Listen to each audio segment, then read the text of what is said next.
The journey of Vishwamitra from a king to a Brahmarshi.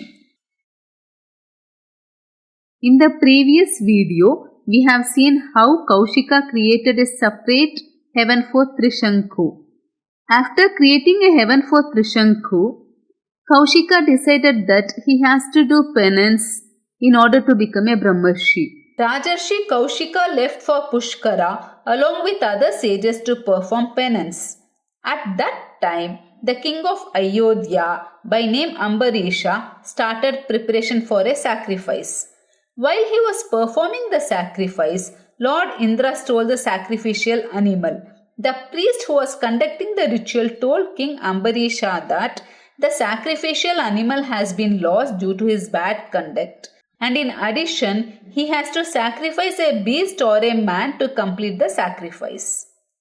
King Ambarisha tried to search for an animal in exchange for thousands of cows, but he could not get any. He searched many countries, villages, cities, forests, and sacred hermitages till he saw sage Ruchika sitting with his sons and wife on the Brigatunda mountain. King Ambarisha asked sage Ruchika to give one of his sons for a prize. Hearing that, sage Ruchika said that he would not sell his oldest son. His wife said she does not want to be away from her youngest son. Then the middle son named Shunashepa, seeing that his father and mother did not talk about him, agreed to go with King Ambarisha. In exchange for Shunashepa, King Ambarisha gave gold and silver and 100,000 cows to sage Ruchika. King Ambarisha, on the way to his sacrificial place, took rest at holy Pushkara lakeside.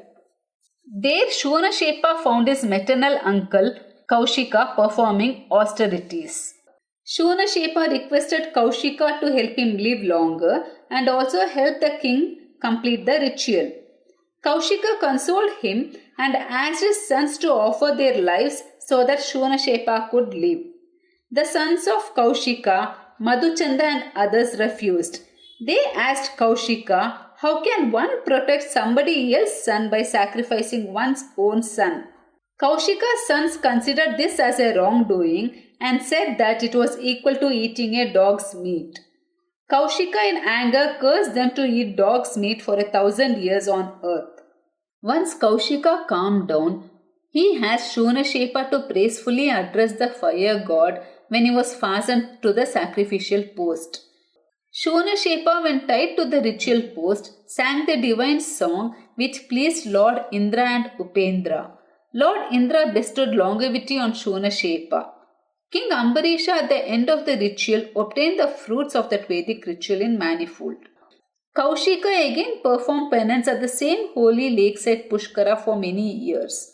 Lord Brahma, pleased with his penance, said that he has now become a rishi by virtue of his auspicious deeds. Not happy with the boon, Kaushika again started a great penance. After a long time, Menaka, an Apsara, came to bathe at Pushkara.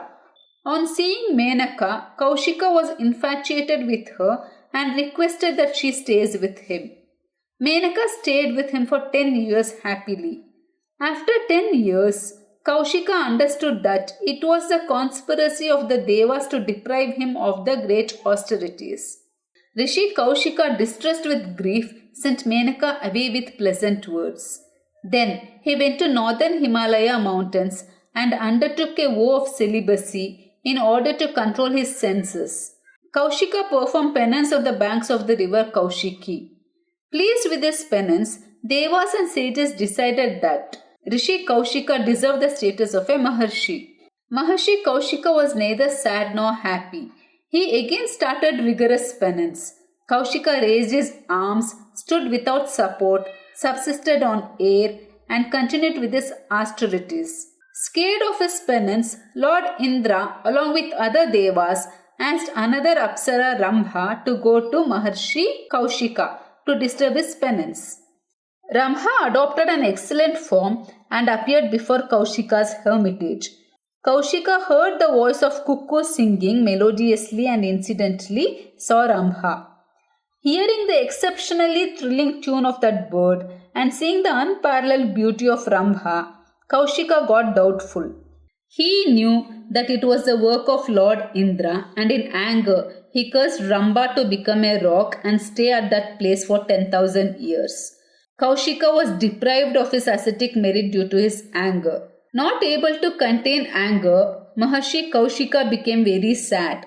He remained silent for many years and practiced penance, which was very difficult for others to perform. When the 1,000-year woe was completed, Maharshi Kaushika began to partake of cooked rice. At that time, Lord Indra assumed the guise of a Brahmin and asked him for that rice. Kaushika decided to give all the cooked rice to the Brahmin.